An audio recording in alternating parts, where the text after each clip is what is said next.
Byolaba Byendaba mu evening drive nange Lubowa Kyemba. Abantu bange muli mutyanje njabbe bazanga kumpuliriza.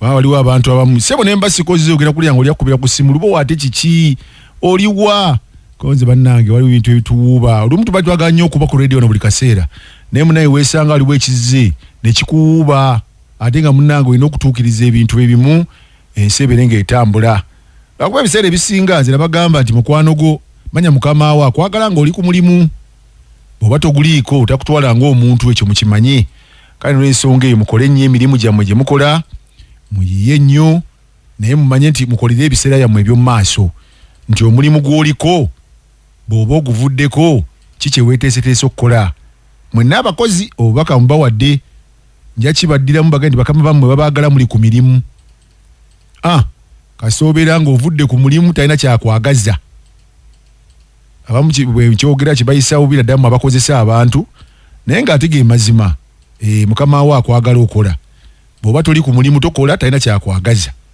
laavu gyakuyinako eri emu yokka ng'oli ku mulimu okola so kati bw'obeera ng'oli oba oli gezaako nnyo okulaba nga okola nnyo weeteekereteekera obulamu bwo ng'ovudde awo okolera naye bw'obeera awo obulamu bwo otyawo tomanya ky'olina kuyiiya ekiddako mukama wo otegeera nti si mukwano gwo ng'akugobye ku mulimu awo ogenda okukkiriza Lubowa Kyemba ebigambo byatugambe ku rediyo byebyo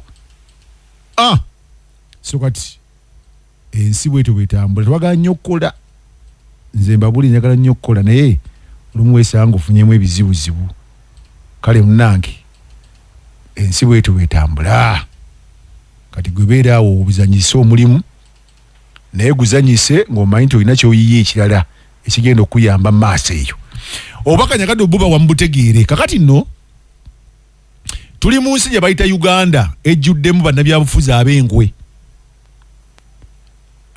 Uganda eno oba ogyetegereza ebweru sijja gendayo lumu na lumu naye ntunuulira nnyo eggwanga lino n'ensaasira abantu eggwanga lino ekisooka ligagga nnyo era ssente za Uganda bwe zikwatibwa obulungi ze tuba tusoloozezza ne tuzikwasa ministry eya finance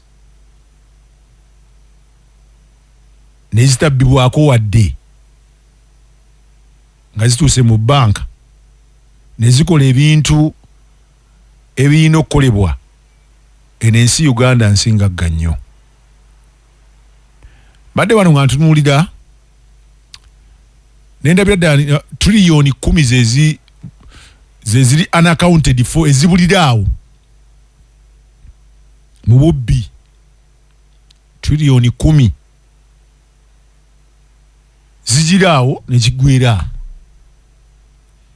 kakati waliwo ensonga enkulu eziba mu ggwanga bannayuganda abasinga temuziraba munyumira nnyo ebiboozibozi ensonga ezibakwatako waliwo ensonga y'ebikajjo eyajja wano mu Busoga abasoga abasinga bali nnyo mu bikajjo abasoga abasinga bali nnyo mu kasooli abasoga abasinga bali nnyo mu muceere n'abaala ku nnyanja bwe bulamu bwe batambuliramu abasoga ba muno tebaawukanako nnyo n'Abaganda abasoga n'Abaganda bintu bibakola tebyawukana nnyo lwakuba ekyobugagga ekya Buganda ye mmwanyi ne Bugisu n'ebitundu ebimu ebyankole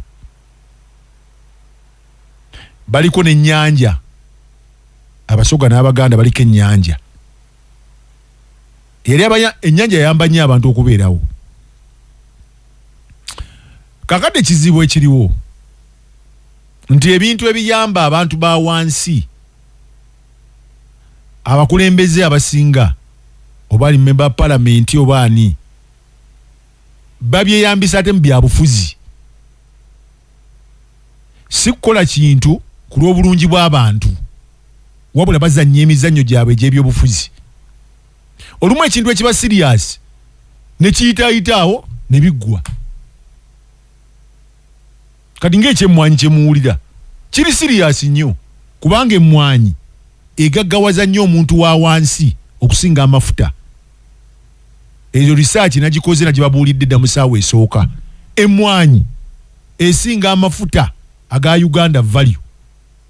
Emwanyi ya Uganda kanchikuddiremu okiwulire esinga amafuta ga Uganda value. Kubanga diru ya mafuta yakolebwa yamaliriza banna Uganda tebafunamu nnyo mafuta wabula investor bibagafunamu nnyo. That is a reality. Era akakiiko akatunulira ensonga ezo aka parliament kakizuula si bya Lubowa. Emwanyi ne bakitunulira nga eyingiza sente ezitalina mu Uganda 1.4 billion dollars.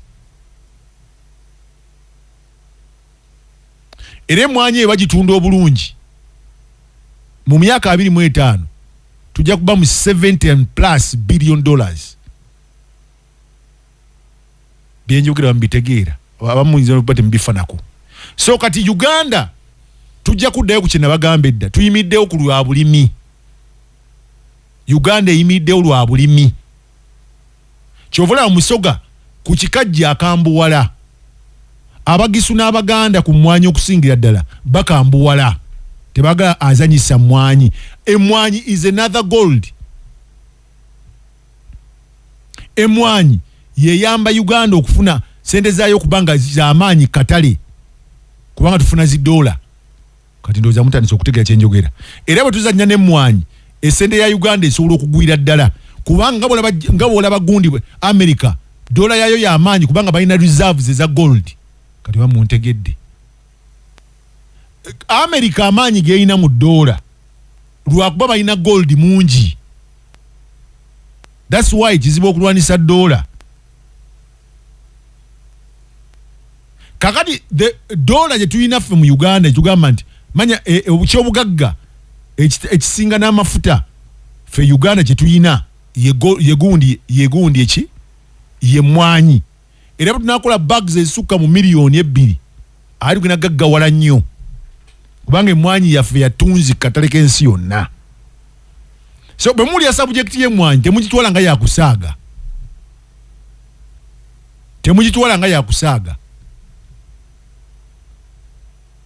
Nere wakuba abantu abamu baalya ne bakkuta ebintu ebimba bitwala ng'ebyokusaaga. So ekigambo ekikwatagana n'ebyobulimi mu Uganda tetulina bizanyisa. Bisitore bingi nnyo ebijjaawo. Ate nekira parliament ya Uganda erekera okukola out of emotions. Bakyamuka nnyo. Ensonga esinga obukulu bagikubaganyeeko ebirowoozo babigibeeko serious. Ekintu ekibakwatako bannayuganda bannembeegayiridde mulekerawo okuzannya ebintu by'ekisiru okuwuliriza ebintu by'ekisiru mutandika okuba nga muwuliriza ebintu by'ensonga. Ebintu ebikwatagana n'enfuna yammwe mubiteekeko nnyo amaaso era mbiwulirizenga. Naye waliwo abaleta ebiboozibozi awo simanyi gundi yakoze gundi kino olubuto oli yakoze simanyi omusumba simanyi yagambye mu kimusumba yayogedde ebigamba. Diversion ezo tuli ku birala ku bya mwanyi yalese ebiboozibozi oyo naye wali ebiboozibozi ebibeerawo ne mubitambulirako nnyo. Kati kino mugenda okulaba ekibayamba mu nsi ne kiyita. Kyovola banze mbawa nnyo reminder. Lulina liŋŋamba wano abagagga b'omu Jinja muno ne mu Busoga ne Buganda eno abampulira Eastern Buganda nammwe abali e Bukedi eyo Paliisa Budaka Busiya NBS bagiwulirizaawo neewalaawo nabagamba ate mukitwale nga kiri serious. Nabagamba wano ebintu ebisinga ebibakwatako temuzanyisanga bintu ebyo. Bwe bagamba nti kati omuceere gubabe mulwanirire omuceere.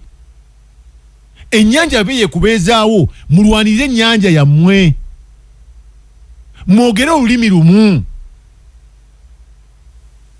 Bano abasajja abasinga bali mu parliament abamu n'ensonga tebazitegeera. Nabo baliyanga balonzi.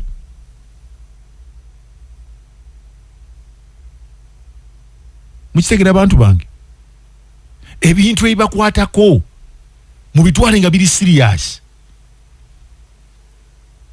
bwe munaatwala ebintu nga byakusaaga busaazi bukimu kisaagiramu eno ensi tegenda kukula kubanga lino eggwanga lyaffe gagga nnyo nze kambabuulire bannayuganda eno abasajja balina ssente tambulako ekiro ffe tutambula ekiro ndaba abasajja balina ssente mu mayumba osobola okutambula n'osanga kiraabu eno ejjudde wali bataddewo kino oli alese emmotoka bweti omugagga ayodde ssente abantu balina ssente naye buli gw'obuuza alina ssente ng'ovudde ku baana bakolera gavumenti ensinga bazijje mu bulimi in fact 90% baze ssente zo mu bulimi naye mu ensonga ezibakwatako ez'eggwanga temuzitwala kuba siriyasi buli kimu kiyita buyisi bwekiti kiraba nange MP nayogedde kati bwe binaatuuka ku bantu bannabyabufuzi nga bibakwatako bannabyabufuzi nga mutandika okuwoggana naye ebyammwe tebibakwatako wano nayogera ku bikajjo naye mpaka abasoga bannange abasoga balwanirira nnyo ebikajjo byammwe mubisigaze ebikajjo bigudde akatale bigwa akatale abakulembeze basirika abasinga naye abeera nga tamanyi na bikajjo gyebiri befuula mbu tebamanyi so ensonga enkulu muzitandika ozibeerangako nembagamba nobagamba nti abasajja bano bagenda kujja mu kalulu naye mu olw'okuba temulina nnyo temujjukira era mujja kumala mubazzi abasinga kubanga mwe temujjukira mwe kasaba wa ssente ne babawa omwenge bwakata amugaa tuba tulonda ani tulonde oba tulonde ono tulonde naye nga mutunze eggwanga bantu mwe abampuliriza oli awo otudde n'omwana mulwadde tolina na sente zimujjanjaba temulina mazzi amasannyalaze gagenda buli kaseera you should question these politicians babawe answers sikutuula obutuuze webale kujja mukulu MP mukulu kansala mukulu meya webale kujja nemwogera ebigambo by'ekisirusiru ne mudda mu byentalo nani akwana mukana ebintu by'ekitumbaavu ebyo muzze ku serious issue mwogera ebyo nani akwana ne muddamu ebyo ekisirusiru MP zaawo bazze beesimbyeyo bakansala mutandika okubagamba ebibuuzo mubabuuze ebibuuzo nti etteeka ly'ebikajjo bwe lyajja bakola ki abavubi baffe bakubwa ku nnyanja tukoze tutya mwateekawo mbeera ki enkola ya gavumenti eyajja eno ne batubbayo bati wakola ki eno ewaffe tulina mazzi watugamba boti ne boti wakola ki temujja kubuuza bibuuzo ebyo mujja kudda kwagiwadde omuliro mbalengere nga wano ku makubo piipiipi tumuwadde aloge bebibozibozi mugenda okuddamu era muddemu maziga mu bantu mmwe munaagaana okuzuukuka eggwanga lino gagga naye mwebase it's high time muzuukuke mutandike okulowooza ku ggwanga lyammwe naye eggwanga bwe munaabulirekera bannabyabufuzi bokka bajja kwegabiranga ssente bajja kweryanga ssente balye ssente bajja kwewenguzi bakomewo babaleetere ssente obumasusi buno 1,000 ne bwakata era muddemu balonde bantu bange sijja kulwawo nnyo nze Lubowa Kyemba owammu wa bulijjo akuume Eniyo programu yo evening drive lyanda kulyanda mwavulira amawulire sawa kugoberera amateeka